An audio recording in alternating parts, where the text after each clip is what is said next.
देश में corona virus फिर से वापसी कर रहा है। कई राज्यों में संक्रमण के मामले तेजी से बढ़ रहे हैं। देश में कोविड के एक्टिव मरीजों की संख्या 10,000 से ज्यादा हो गई है। इस बीच ओमिक्रॉन के XBB.1.16 वेरिएंट के केस भी रफ्तार पकड़ रहे हैं। अब तक इस वेरिएंट के 600 से ज्यादा केस आ चुके हैं। केंद्रीय स्वास्थ्य मंत्रालय की ओर से मंगलवार को जारी आंकड़ों के अनुसार भारत में कोरोना वायरस के 1,573 नए मामले सामने आए हैं, जबकि सक्रिय मरीजों की संख्या बढ़कर 10,981 हो गई। देश में कोविड का पॉजिटिविटी रेट 1.30% हो गया है। वहीं डॉक्टरों से लेकर केंद्र सरकार भी कोरोना को लेकर सतर्कता बरतने की सलाह दे रही है। Institute of internal medicine, respiratory and sleep medicine के चेयरपर्सन डॉक्टर रणदीप गुलेरिया ने कहा है, मौसम बदलने के साथ रेस्पिरेटरी वायरल इन्फेक्शन के मामले बढ़ रहे हैं। कोरोना और H3N2 के भी केस बढ़ रहे हैं, लेकिन घबराने की जरूरत नहीं है, क्योंकि अस्पतालों में भर्ती होने और मृत्यु दर काफी कम है।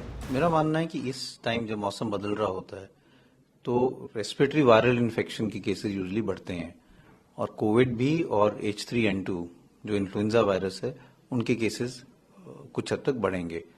दूसरा ये भी हुआ है कि हमने कोविड अप्रोप्रिएट बिहेवियर बिल्कुल निभाना बंद कर दिया है, और कई ऐसे लोग हैं जिनको फ्लू के लक्षण होते हैं, जैसे बुखार हुआ, जुकाम हुआ, नजला हुआ, बॉडी एक्स हुए, लेकिन उन्होंने अपना टेस्ट नहीं कराया, लेकिन वो कम्युनिटी में घूमते रहते हैं बिना कोई प्रिकॉशंस के लिए, तो वो फिर एक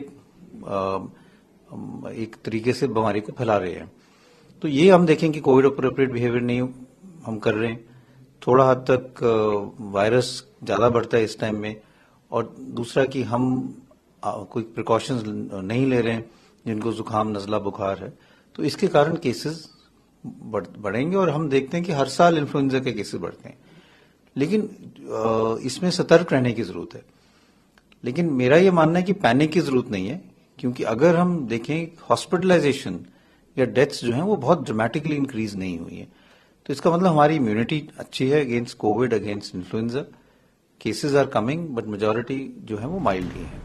वहीं मेदांता अस्पताल के निदेशक डॉक्टर नरेश त्रेहान ने कहा कि दुनिया अभी तक कोरोना से मुक्त नहीं हुई है और एहतियाती उपायों पर वापस जाने की जरूरत है। त्रेहान ने कहा, पिछले 2-3 महीनों में ऐसा लग रहा था कि कोरोना खत्म होने वाला है। इस दौरान बहुत ज्यादा मामले सामने नहीं आए। कई लोग फ्लू से पीड़ित थे, गला खराब और बुखार आना जैसे लक्षण थे, लेकिन अभी वापस लौट रहा है। इसके साथ ही त्रेहान ने बचाव के 3 तरीके भी बताए हैं।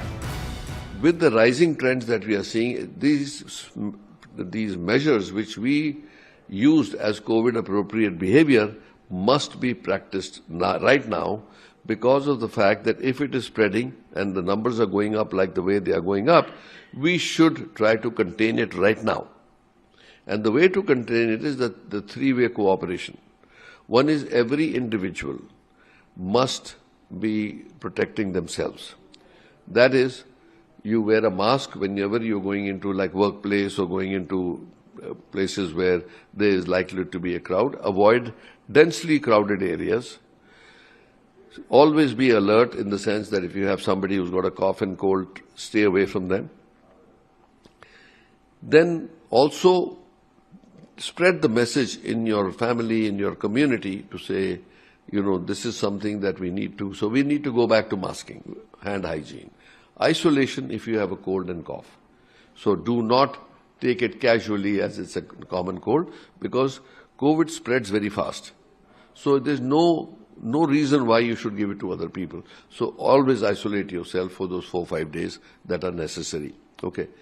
Then the third thing is that the government can also now issue the instructions and data in a more detailed form, so that people can also appreciate that, yes, this problem is there. So often asked question is, should we lock down? No, there's no reason to.